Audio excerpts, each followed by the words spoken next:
Imelda Leite, sou aluna do curso de licenciatura em matemática, juntamente com minha colega Kleine. Nós vamos falar sobre dois matemáticos, René Descartes e Évariste Galois. Évariste Galois nasceu em 25 de outubro de 1811 em Paris, filho de um prefeito de uma comuna francesa, Nicolas Gabriel Galois. Ele se envolveu desde cedo na política. Até os 12 anos ele só teve aula com sua mãe, mas aos 12 anos foi matriculado numa escola normal, só que lá ele não encontrou nenhum curso de seu interesse. Os professores logo perceberam que ali não era o lugar dele e aconselharam os pais que o deixassem estudar apenas matemática, pois ele não se interessava pelas outras disciplinas, atrapalhava as aulas, sofria castigos devido a isso e atormentava os professores. Somente aos 16 anos ele conseguiu fazer um curso exclusivo de matemática, mas o tempo que passou na escola ele leu toda a obra do matemático italiano Lagrange e isso despertou nele o interesse de entender as equações do quinto grau.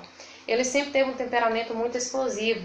Devido a isso, ele foi atrapalhado nos seus estudos, pois ele conquistava inimizades. Inclusive, no curso, na prova, para ser admitido para a Escola Politécnica, um prestigiado colégio do seu país na época, a sua forma rude de falar e as faltas de explicações fizeram com que ele fosse reprovado.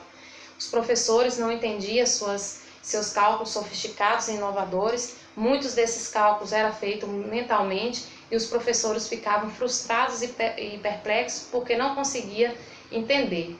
Mas isso não foi suficiente para desanimá-lo. Aos 17 anos, ele conseguiu fazer 2 trabalhos e enviar para a Academia de Ciência, e lá Cauchy ficou muito impressionado com seu trabalho e pediu que ele juntasse esses 2 trabalhos em um só para que ele pudesse participar do grande prêmio de matemática da Academia. Ele fez essa junção, entregou antes do tempo, porém seu trabalho nunca chegou a ser escrito. Ele dizia que o seu trabalho tinha sido propositalmente perdido por causa do posicionamento político da Academia. Então, a sua genialidade foi atrapalhada pelo seu interesse pela política, que tornou uma proporção ainda maior com a morte do seu pai. Depois disso, ele travou muitas brigas políticas, tanto fora quanto dentro da escola, e inclusive ele foi preso, expulso dessa escola por ter publicado um ataque ao diretor. Depois desse incidente, ele ainda foi preso 2 vezes, uma por desacato ao rei e outra porque ele usou ilegalmente fardamento. Nessa sua última prisão, ele foi acometido de uma cólera e foi transferido para uma casa de saúde. Lá conta-se a história que ele conheceu a filha de um médico que era noiva de um renomado atirador.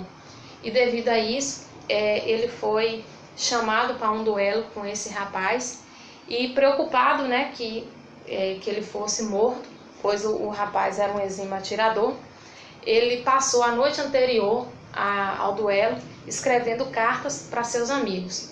Temendo que a sua pesquisa, suas descobertas até ali, que não tinha ainda sido aceita pela Academia, se perdesse, ele passou a noite transcrevendo suas descobertas matemáticas e pediu que, caso ele morresse, fosse entregue a seus amigos, para que o seu trabalho fosse apresentado para os grandes matemáticos da época. E como de fato, no dia 30 de maio de 1832, ele encontrou seu adversário, levou um tiro, foi levado ao hospital, mas morreu no dia seguinte. E aí passou-se mais de uma década para que seu trabalho fosse reconhecido. E quando o seu trabalho chegou às mãos dos matemáticos, se percebeu quantas contribuições Galois tinha deixado, se tornando uma pedra fundamental no campo matemático. Ele iniciou suas pesquisas, como eu disse lá atrás, estudando Lagrange. Ele estudou sobre permutações de raiz, concluiu que as equações polinomiais são resolúveis por radicais. Baseado nas provas também de Abel, descobriu que as equações algébricas irredutíveis são resolúveis por radicais somente se o grupo de permutações também for resolúvel. Sendo Galois considerado, inclusive, o pai da teoria de grupos, que é essencial para tantas inovações até hoje, inclusive na fabricação de computadores. Então, nós podemos ver que Galois, por mais que tenha vivido pouco tempo, ele deixou grandes contribuições para o campo da matemática.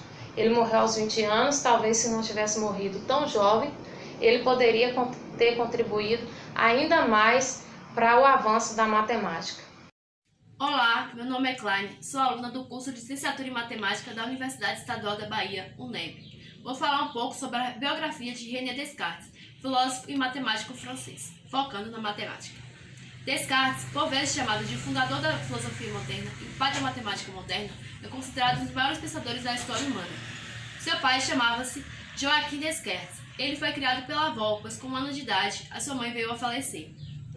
Descartes passou por diversas instituições de ensino, estudou no colégio jesuíta, se formou em Direito, além de ter ingressado no Exército. Um pouco agora sobre a matemática. Descartes estabeleceu contato com as descobertas recentes da matemática estudando com o cientista holandês Isaac Berkeley.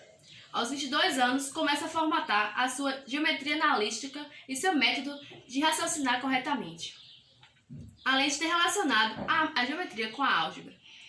Fato que fez surgir a geometria analítica e o plano cartesiano, que vimos até hoje em dia. Aperfeiçoou a álgebra sugerindo notações mais simples. Da mesma forma, com a geometria analítica, passou a beneficiar da linguagem da análise, mais fácil de manejar. E por outro lado também, a análise ganhou com o suporte intuitivo fornecido pela geometria. Chama-se A Geometria, a única obra matemática publicada pelo filósofo e matemático, ocupando uma centena de páginas. Outra obra importantíssima de René Descartes foi O Discurso sobre o Método. O Discurso do Método é a principal obra de René Descartes até hoje. Esse tratado matemático e filósofo foi publicado na França em 1637 e traduzida para o latim em 1656, da qual apresenta o seu método de raciocínio, penso, logo existo, frase conhecida até hoje em dia, base de toda a sua filosofia e de futuro racionalismo científico. Nessa obra, expõe 4 regras para chegar ao conhecimento. Nada é verdadeiro, além de que venha ser reconhecido como tal. Os problemas precisam ser analisados e resolvidos sistematicamente.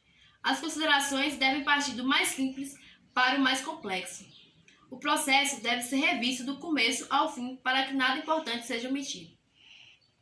Entre outros domínios da matemática em que Descartes trabalhou, vou salientar as seguintes: geometria analítica, álgebra geométrica, classificação das curvas, identificação de cônicas e normas e tangentes. Foi Descartes quem, imaginando o sistema de coordenadas de um plano, construiu as bases da geometria analítica.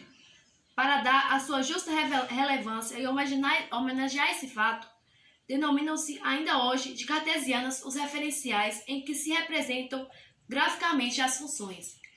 Dados o que se foi passado, vemos a importância de René Descartes para a matemática. Sem ele, a matemática não seria a mesma que é de hoje. Ele facilitou e trouxe benefícios excepcionais. René Descartes foi um grande matemático.